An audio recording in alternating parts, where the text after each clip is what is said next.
day to each and everyone. We are the Group 8 and we would like to present our feasibility study entitled Diatéa with the proponents named Claire May Herbal, Antoinette Hanaves, Cristel Manicang, and Jesslyn Pastor. And here our product logo, which our product named Colitis. Start, Amaranth denotes of 60 to 70 species of flowering plants in the family of Amaranthaceae distributed nearly worldwide. So several amaranth species are useful as food crops and are grown both for their leaves and for their edible seeds, so which are nutritious. So do cereal, non-grass seeds used like cereal grains. So a number of species include lovelice, bleeding, Prince Feather, and Joseph Coke are common garden ornamentals. Several species are considered weeds. The proponents found an awareness of amaranth plants in different places in the Philippines. To solve this problem and introduce the amaranth plants to be known, the proponents came up with the idea of growing amaranth leaves into tea. So the objectives of the study, which are to describe the technical, marketing, financial, management, and socio-economic aspect. So the respondent of the study composed of 287 persons, which are the College of Management students at Capital State University main campus. So the respondents which computed using Cochrane formula. The proponent was used a descriptive development or research design. So the study is conducted at Capital State University, Roa City, main campus, province of Capiz, during first semester of the academic year 2023-2024 to analyze and gather information specifically within the College of Management. So the participants for the study are chosen through the simple random sampling technique, a form of probability sampling where the researcher randomly select a segment of edible plants from the broader population. So the statistical tools used to analyze the results from the survey are Cochrane, frequency, and the mean. So the data gathered and processed using the Microsoft Excel. To facilitate analysis, the raw data will be scored using the following scoring guide as basis to determine the responses in terms to the product, price, place, promotion, and packaging. Next slide, which talks about the workflow and the sales flow. First, which is the workflow. Workflow about the Diatéa product. The General Operating Manager must ensure that all of the ingredients are obtained prior to production and available. Assistant Operating Officer asks to place the ingredients in the specified storage space after purchase. Operating personnel must prepare the ingredients required for manufacturing. Next, which is the production personnel prepares the basic components amaranth or colitis and ensures its quality.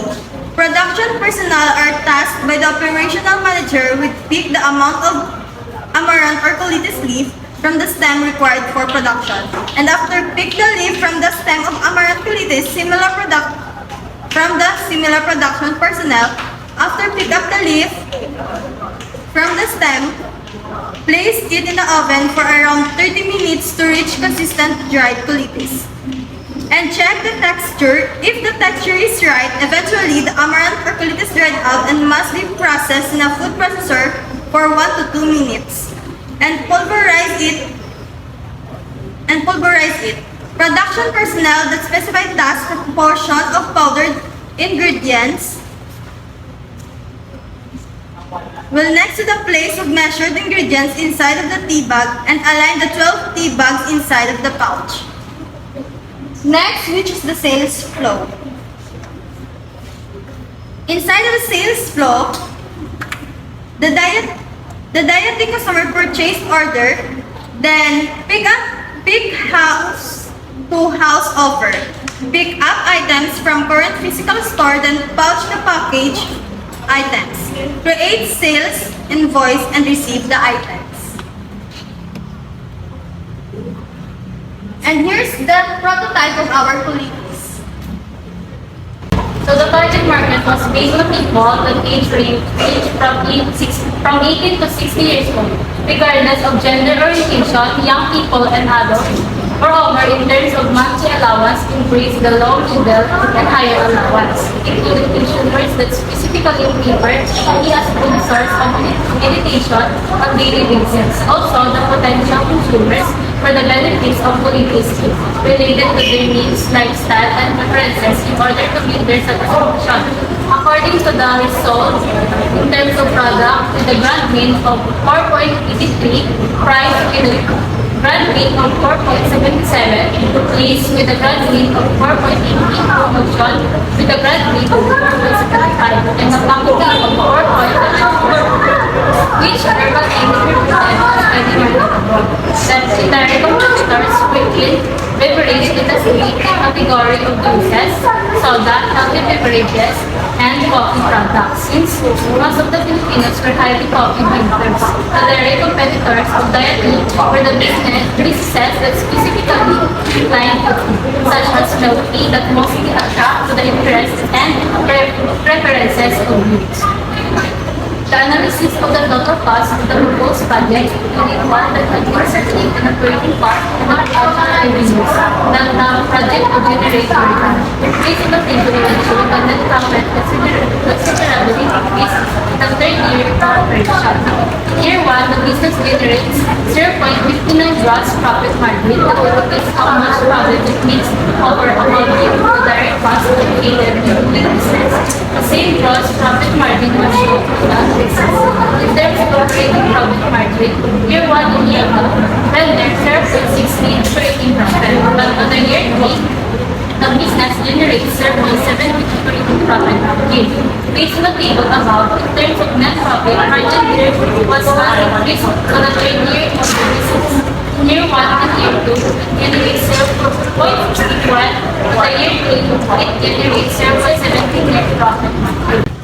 So based on the table above, in terms of net profit margin, there was an increase in the third year of the business. In year 1 and year 2, it generates 0.16, while on the year 3, it generates 0.7 net profit margin. In terms of cash flow margin, year 1 and year 2 rather 0.70 cash flow margin. But on the year 3, the business generates 0.8 cash flow margin. Then, based on the table above, in terms of return on assets, there was a decrease from year 1 to year 3. In year 1, the return on assets was 0.72, while in year 2 generates 0.42, and lastly, in year 3, the return on assets was 0.36. So the business was not stable in terms of the return on investment. On the first year, the return on investment was 1.50, but increased on the second year with a return on investment of 1.40. On the third year, the return on investment was 1.67. And that's all. Thank you.